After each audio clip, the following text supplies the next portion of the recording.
Je peux passer le micro, je... Vous dites ainsi, c'est pas suffisant. Alors, je t'ai présenté ça, mais tu n'étais pas prêt. J'ai cherché des chaises. Bon, écoutez, bonjour à tous, bienvenue. Je suis très heureux de voir qu'il existe encore des latinistes. Moi-même, j'ai fait latin-grec, j'ai fait philosophie aussi, et je crois que c'est une race qui se perd. Et ça m'a préparé à être passionné de dictionnaire. Alors, mon surnom, c'est le nom de mon site, c'est le dicopathe. Dicopathe, pourquoi dicopathe? Celui qui est un peu fou, qui souffre de dicopathie.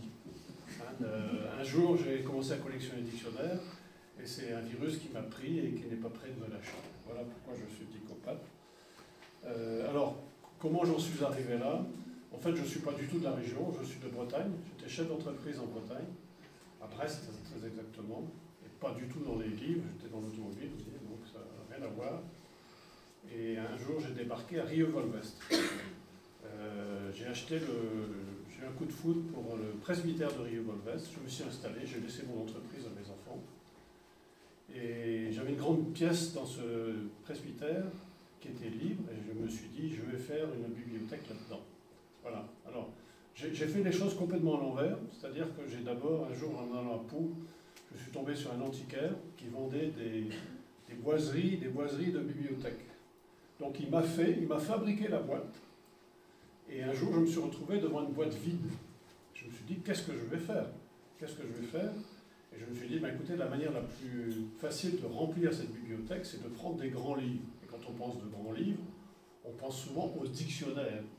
Et j'avais un souvenir d'enfance, parce que j'avais une mère, mon père qui était garagiste, j'avais une mère qui était institutrice. Et il n'y avait pas de semaine où, cherchant un mot, l'origine d'un mot, etc., on n'avait pas recours au Larousse en 6 volumes. Donc depuis l'enfant, j'étais bercé par les dictionnaires. Alors, je me suis dit, mais c'est bien sûr, je vais collectionner les dictionnaires. Et c'est parti comme ça.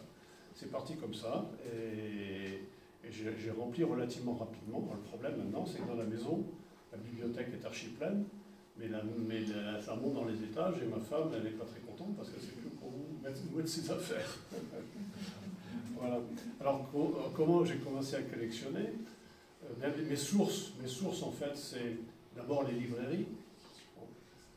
Mais maintenant, avec Internet, il suffit d'aller sur un site, il suffit de cliquer, il suffit de rechercher, et vous trouvez le livre ou à l'étranger ou en France. Ici, j'ai un dictionnaire que je vous montrerai tout à l'heure, je l'ai acheté en Israël. Vous voyez. Donc, j'ai commencé à collectionner comme ça. Les ventes aux enchères, bien sûr aussi, ventes aux enchères. Et donc, j'ai réussi à avoir une collection. Alors, ma collection, j'ai 759 dictionnaires. De préférence, je cherche les livres anciens, l'origine de la langue française, par exemple. Et 759 dictionnaires, et ça me fait 3242 volumes. Parce que vous savez qu'il y a des dictionnaires, j'en ai un qui fait 200 volumes, pas lui tout seul. Voilà. Donc, j'ai réussi à constituer ma collection de dictionnaires. Mais quand je me suis retrouvé là-dedans, je me suis dit, c'est un peu idiot. Bon, c'est des dictionnaires magnifiques, il y a des reliures, il y a des gravures, c'est extraordinaire. Mais garder ça pour soi, quel intérêt? Quel intérêt? Et je me suis dit, je vais partager, je vais essayer de partager. La manière de partager maintenant, c'est Internet. Et j'ai commencé à créer un site. Alors on travaille parce que moi je suis originaire de Bretagne, donc je me suis un peu expatrié ici. J'ai un fils qui est resté là-bas, qui a une maîtrise d'histoire, qui est documentaliste. Et donc c'est un travail à 4 mains. Et on a commencé comme ça à constituer notre collection de dictionnaires. Voilà. Alors je vais vous montrer. Alors je vais vous montrer le site, parce que le site permet de voyager à l'intérieur de ma collection.